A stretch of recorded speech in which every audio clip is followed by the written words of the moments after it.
Jack and the Beanstalk. Once upon a time, in a small, quiet village nestled at the foot of a misty mountain, there lived a poor widow and her son Jack. They lived in a humble cottage surrounded by fields, where Jack's mother worked hard to provide for them. Their most valuable possession was a cow named Milky White, who had given them fresh milk for years, and the milk was the only thing that helped them make a living. Jack's mother would sell the milk in the market, earning just enough money to buy food. But one day Milky White stopped giving milk. Jack's mother grew worried, as they had no other means of income. She could no longer sell the milk, and their situation became even more dire. "Jack," his mother said one evening, "we have no choice. We must sell Milky White. Take her to the market, and see if you can get a fair price for her." With a heavy heart, Jack took Milky White by the reins and began his journey to the market. Along the way, he met a strange old man who stood on the edge of the road, looking at him with curious eyes. "Where are you going, young lad?" the old man asked. "I'm taking my cow to market," Jack replied. "We need money to buy food." The old man smiled warmly and looked down at the cow. "How about you trade her for something more valuable?" the old man said mysteriously, holding out a handful of strange beans. "These are no ordinary beans. They're magic beans, and they will take you to a world beyond your wildest imagination." Jack, although skeptical, was desperate. What could a few beans hurt? Besides, they seemed to shimmer with an almost magical glow. With a sense of excitement and curiosity, Jack decided to trade Milky White for the beans. "Deal," Jack said, handing over the cow. The old man nodded and disappeared into the forest, leaving Jack standing alone with the beans in his hand.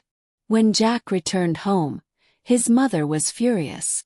She could not believe that Jack had traded their only source of livelihood for a handful of beans. In a fit of anger, she threw the beans out the window, shouting at Jack, "You foolish boy! What have you done? We may starve because of you."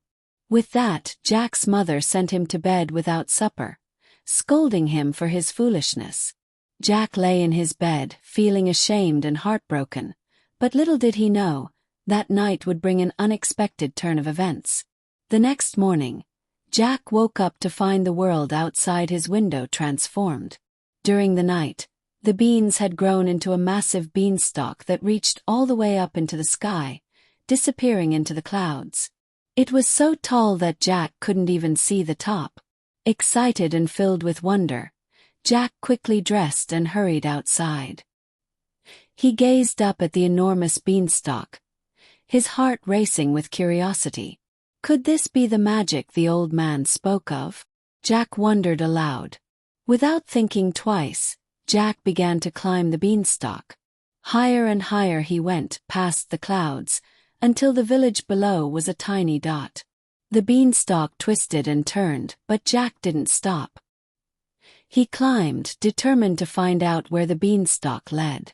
After what seemed like hours, Jack finally reached the top. He stepped onto a large, flat surface and looked around in awe. Before him stretched a strange, otherworldly land, vast and unfamiliar. In the distance, a huge castle towered over the landscape, its walls made of gleaming stone, and its windows sparkling like jewels. Jack, full of curiosity and excitement, decided to explore this mysterious land. As he walked through the lush fields and dense forests, he soon found a path that led to the grand castle. The doors were wide open, and Jack couldn't resist entering. Inside, the castle was enormous. The ceiling stretched high above him, and the air smelled of fresh bread and herbs. Jack ventured deeper into the castle, where he discovered a large kitchen. There, an old woman was preparing food.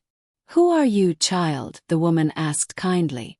Jack introduced himself and explained that he had come from below, climbing the beanstalk.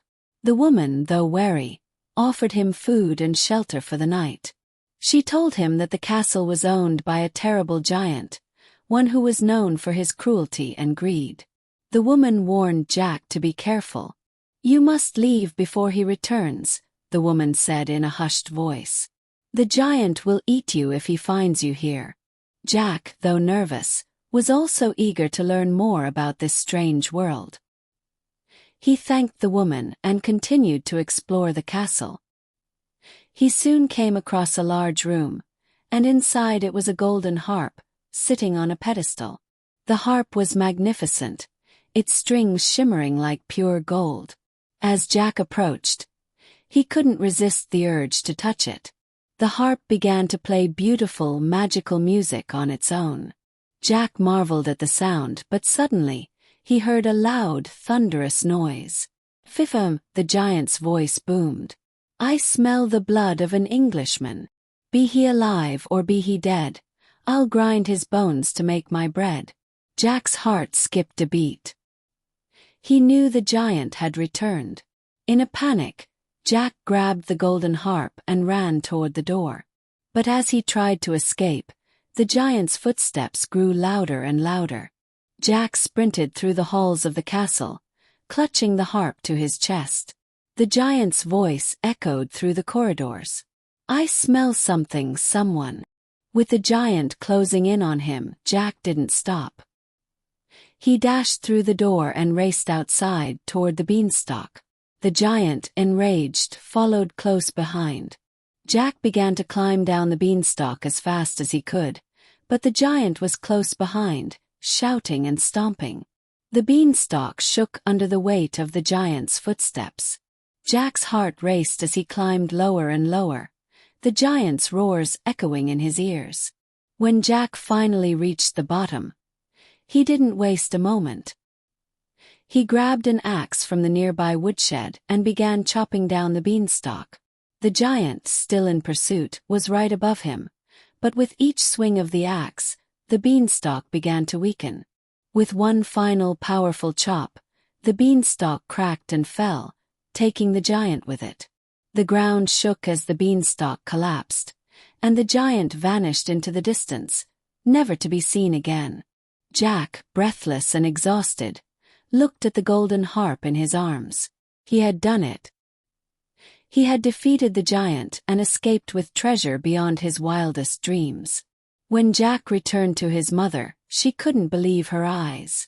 She was amazed by the golden harp, and the music it played filled their cottage with joy. From that day on, Jack and his mother never wanted for anything again. The harp played beautiful melodies that brought them happiness and prosperity.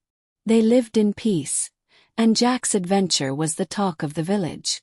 As for the beanstalk, it was never seen again.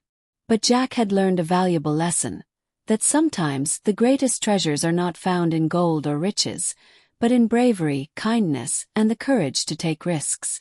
And so, Jack and his mother lived happily ever after. The end.